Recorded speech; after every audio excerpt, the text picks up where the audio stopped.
What's up, guys? Welcome back to another episode of Dirtnation Off-Road. So today, we're going to be doing some more work on the Tacoma that's been sitting there for the past week. Nice and lonely and broken. By the title of the video, you guys can see, we're going to be working on the drive shaft today. So I actually grenaded the rear drive shaft, messing around like on a hill that I shouldn't have been messing around on.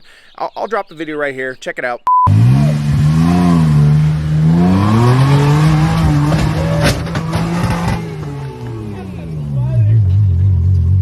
Broke the rear drive shaft, ended up getting it towed home. Big shout out to Andrew from Azusa Motors. He helped out with that. But for today's video, not only do I want to show you how to replace a drive shaft on your Tacoma, I also want to talk about, we'll do a little bit of a durability check on this drive shaft, because we're now sitting at 85,000 miles of consistent rock crawling, you know, abuse, off-road abuse. I'm doing everything, and I kind of want to take a look at this drive shaft and show you guys what it's been through and kind of where it's at right now, and then kind of talk about some of your options when you break a drive shaft. What can you do? You know, how do you get home? What can you do about it afterwards? Your options for fixing it and all that good stuff. So just getting right into it, I already have this box open because I have to make sure it's the right one. So there's my drive shaft right there. Two-piece drive shaft made of steel. I got mine directly from Toyota. Now, for those of you that might be asking, you know, why go straight to Toyota rather than maybe taking it to like a fabrication shop and getting it upgraded, like upgraded U-joints and stuff?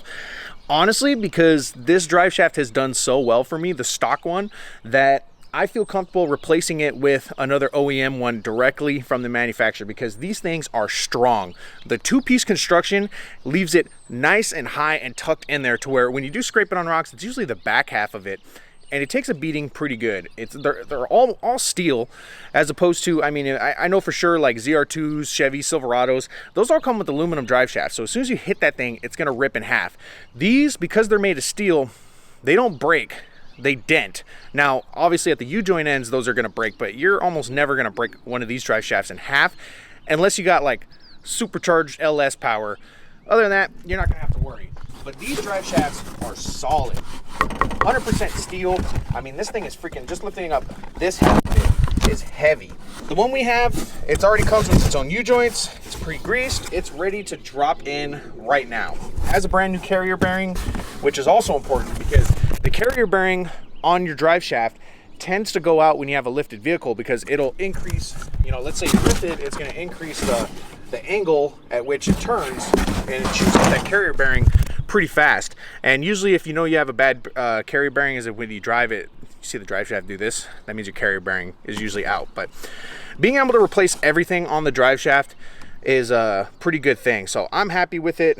But we'll take a look at the drive shaft once we pull off the old one, and then we'll talk about that a little bit.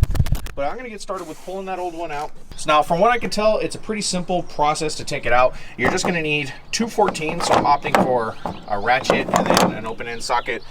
And then you're gonna need a 17 for the carrier bearing. So let's jump underneath the truck and let's get this taken out. Take a look at that freaking flange. So it's snapped right there and right there. And obviously the U-joint said adios puto. I could not find it. I was trying to find it to keep it as like a, you know, a memory, because I usually keep a little something on every time I have like a catastrophic break on the Tacoma, but it is right there. It didn't snap, but it bent pretty darn good. All right, I'm gonna start with taking this one off.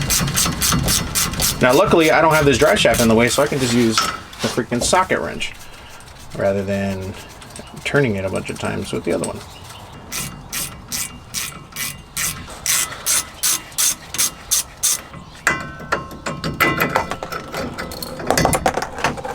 And there that is. Woo-wee. All right, let me make sure I have all my washers. But take a look at this sucker. That thing is busted. And then up here, as I said, it's just 17s. Now, I'm going to hold this a little bit because I don't know how much this is going to be. Woo! Hi, Azusa. Now, you can see also, now I didn't put this in, so I don't know if this is factory or not, unless somebody else did it when I got my truck lifted. We have a spacer on the drive shaft, which is pretty nice because that helps when you lift it. And now you can see it starting to fall down a little bit. Dirty. So dirty. And then over here, same thing, we got some 14s. Okay. Let's get some leverage going. Ooh! I broke it. Kateme! Let's see if this works.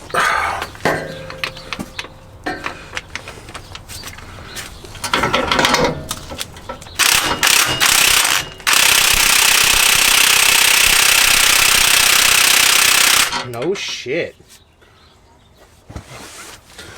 Yo, you on there.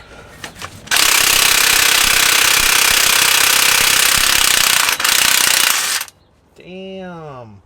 Well, these are factory bolts, so keep that in mind. This is all. I've never taken this side off. All right, I'm gonna put the truck back in neutral. You're gonna hear a beep, but that's what I gotta do.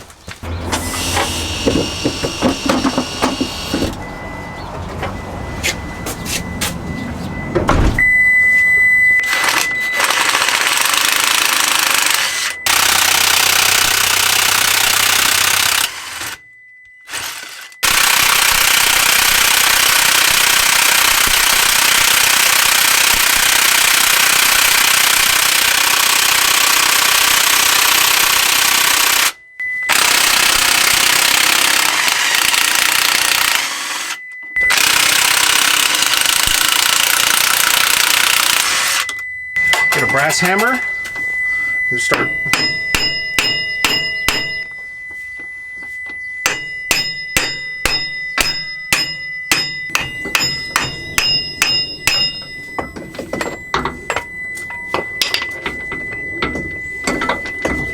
Bet you guys are like, drop it on your head, that'll be more interesting.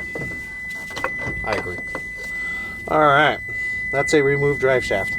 All right. There it is. So we showed you this piece already. This snapped pretty bad, and this side it only got bent. So actually this might be salvageable, probably not. Either way, the rest of the drive shaft, you could see there's some pretty significant damage on here. You know, I've been rock crawling this thing for a while, so it's kind of expected. Got a little bit of candy caning going on. Obviously, this is some riding on rocks and continuing to spin. We got a lot of that going on. Some of it's old because you can see it's got some rust marks, and then we got some fresh ones right here, probably from our most recent trips. Now, what's cool is you got the top half of the drive shaft virtually untouched, so not too bad at all. And then I was going through it myself, and I was just like holding two ends and wiggling it. The U-joints have a tiny bit of play, not too bad though. But you can see the weight. I'm gonna scrape the weight off. So I'm pretty sure this thing wasn't balanced. So what that means for me is I'm probably gonna have a lot better ride right now once I put this new one on, because this is gonna be a freshly balanced, undamaged drive shaft. So my drivetrain is gonna be spinning nice and perfectly. Now the other parts of it, not so much, but we'll get into that later. Now what I'm gonna end up doing for this drive shaft, and this is a good recommendation for you guys, when you break something and you replace it, if there's good parts left over from what you broke, keep it, because what I'm gonna be able to do is probably take this to a drive shaft shop.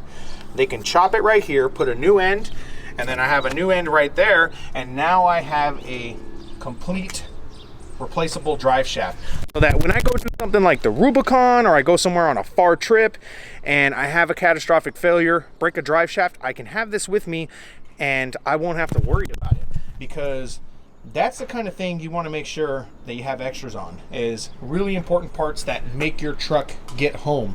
You don't want to go home on a flatbed. You want to be able to drive home under your own power, and drive shaft is a big part of that. I'm going to pull this one out of the box. We're going to start putting it on, and then we'll go from there.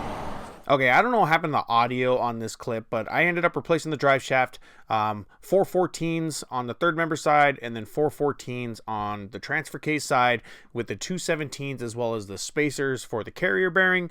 Then the drive shaft is installed. Then after that, I was just talking about how I'm going to go for a test drive, make sure everything's solid, and then go from there. All right, so far everything's doing pretty good. No vibration. I did bring it up to around 50 miles an hour just on the street. I haven't gone on the highway yet. I'll go ahead and do that in a second. But so far, no problems. Seems like it's doing good. All right, we're back. Test drive was a success. We're all good to go.